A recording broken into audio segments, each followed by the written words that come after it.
வரேன். என் பேர் சிவகாமி. என் கணவர் பெயர் எஸ்ஆர் ரவி. நாங்கள் இங்கே தமிழ்நாட்டில் வந்து ஆல்ஃபா பவர்னு ஒரு கம்பெனி வச்சுருக்கோம். அதே மாதிரி துபாயிலையும் ஆல்ஃபா பவர்னு ஒரு கம்பெனி வச்சுருக்கோம்.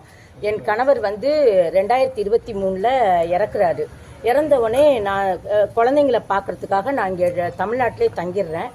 என் இந்தியா கம்பெனி அப்போ வந்து நான் இந்தியா கம்பெனியை நான் எடுத்து நடத்துகிறேன். துபாய் கம்பெனியை அங்கே வேலை பார்த்துட்டு இருந்த முத்துராமலிங்கம், அவர் தந்தை பேர் வந்து குருசாமி. அவர் வந்து இங்கே தென்காசி மாவட்டம் கிளங்காடு பகுதி ஆயக்குடி பக்கத்தில் உள்ள கிளங்காடை சேர்ந்தவர். இவர் வந்து எங்கள் வீட்டுக்காரர் டெத் அன்னைக்கு என் வீட்டுக்கு வந்து நான் அக்கௌண்டன்ட்டு அவர் அறிமுகப்படுத்திக்கிட்டாரு.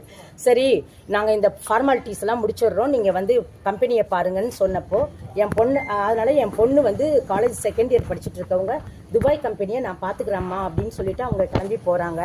இவர் நான் இங்கே கம்பெனியில் எல்லாத்தையும் நான் செக் பண்ணும் பொழுது கம்பெனியில் நிறைய பணங்கள் வந்து என்னுடைய இந்திய கம்பெனிலையும் களவாடப்பட்டிருக்கு. என்னன்னு பார்த்தா இந்த முத்துராமலிங்கம்ங்கிறவர் வந்து எங்கள் வீட்டுக்காரர் அந்த இதெல்லாம் அக்கௌண்ட்ஸை பார்க்குற பொறுப்பு அவர்கிட்ட ஒப்படைச்சிருக்காரு.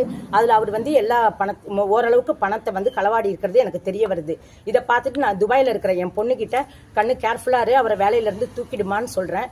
ஆனால் என் குழந்தைய மிரட்டி அந்த கம்பெனியை அவரும் எழுதி வாங்கிக்கிட்டு அதுலேருந்து நிறைய ஏகப்பட்ட பண மோசடிகளை இவர் பேர் முத்துராமலிங்கம். இவர் நிறைய பண மோசடிகளை பண்ணி இங்கே தென்காசியில் ஏகப்பட்ட சொத்துக்களை வாங்கி குவிச்சுக்கிட்டு இருக்காரு.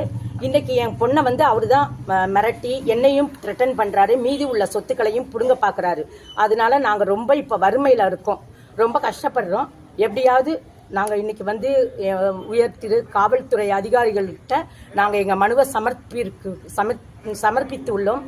தயவு செய்து எங்களுக்கு ஒரு நல்ல தீர்ப்பை, என் குழந்தையை மீட்டு கொடுத்து என் கம்பெனியையும் மீட்டு கொடுத்து என் கம்பெனி பணத்தில் இந்த முத்துராமலிங்கம்ங்கிறவர் மோசடி பண்ணி வாங்கி போட்ட சொத்துக்களையும் மீட்டு கொடுக்குமாறு உயர்திரு காவல்துறை அதிகாரிகளை நாங்கள் வேண்டி கேட்டுக்கொள்கிறோம். நன்றி, வணக்கம்.